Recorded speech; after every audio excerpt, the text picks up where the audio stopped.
Hi, I'm Danna Walters, and I'm going to read you the first chapter of my debut novel, Gaze Upon a Blue Moon. It's available now on Amazon or barnesandnoble.com. You can order it online. It's from the publishing company in Henderson, Nevada, New Link Publishing. Okay, here's the first chapter. I hope you enjoy it. Chapter 1, Chasing Butterflies. Ireland, please get your hands out of the bowl and please do shut the refrigerator door. But Mama, I want to help. I peered up at my mother through a wisp of my dark red hair. Mama had been rushing around the house all day, making everything perfect for her silly bunco ladies. What is bunco anyways? I scrunched up my face. Softening, Mama handed me a slice of lemon pound cake. Here, honey, take a bite of this with you and go out to play for a bit. She shooed me out the back door.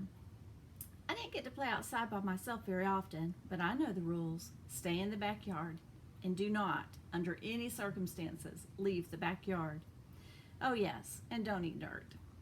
Just because I ate dirt when I was 3, they always tell me that rule every time I go outdoors.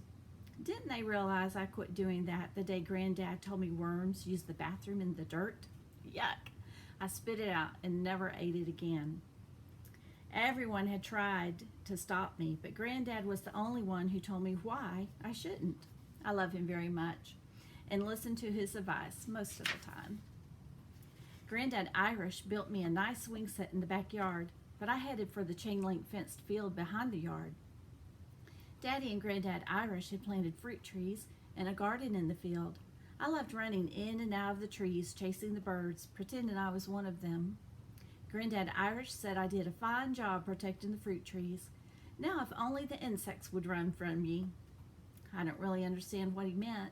The birds aren't running from me. They're simply teaching me how to fly. I finished my lemon cake, licking my fingers clean. Mama made it with lemons from our own tree. Eating Mother's lemon pound cake was like biting into sunshine. I closed my eyes, enjoying the fading taste on my tongue. Maybe I'd better go check on the fruit tree, just to make sure there were still lemons on it. I'm not supposed to go on the field without a grown-up because of the street on the other side. I looked over my shoulder, but I'll just check on the lemon tree and be quick.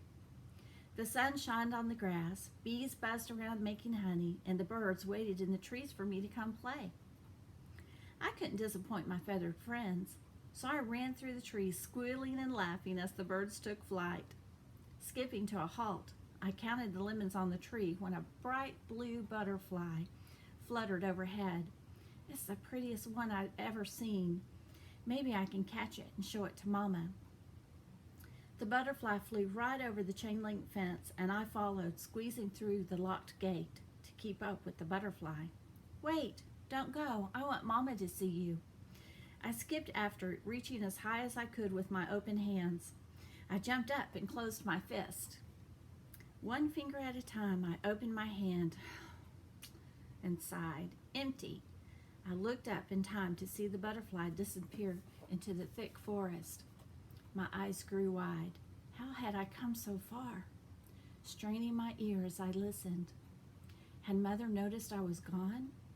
I heard nothing. Not even the bees buzzing around the lemon tree. Taking a step forward, I stopped. What if the 3 bears live in the woods? But the thought of the blue butterfly pulled me forward. What if this butterfly is Goldilocks' friend and she sent it to come get me to play with her? It did seem like a pretty special butterfly.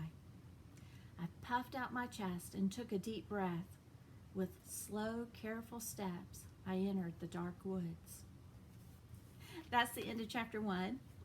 Chapter 2 starts up 20 years later. So I hope you enjoyed it. Originally I had written this chapter 1 as a prologue, but the editor thought it would be better to have it be the first chapter. So, as I said, it's Gaze Upon a Blue Moon, and it's available on Amazon, barnesandnobles.com, or from New Link Publishing. Y'all have a good day. Love ya.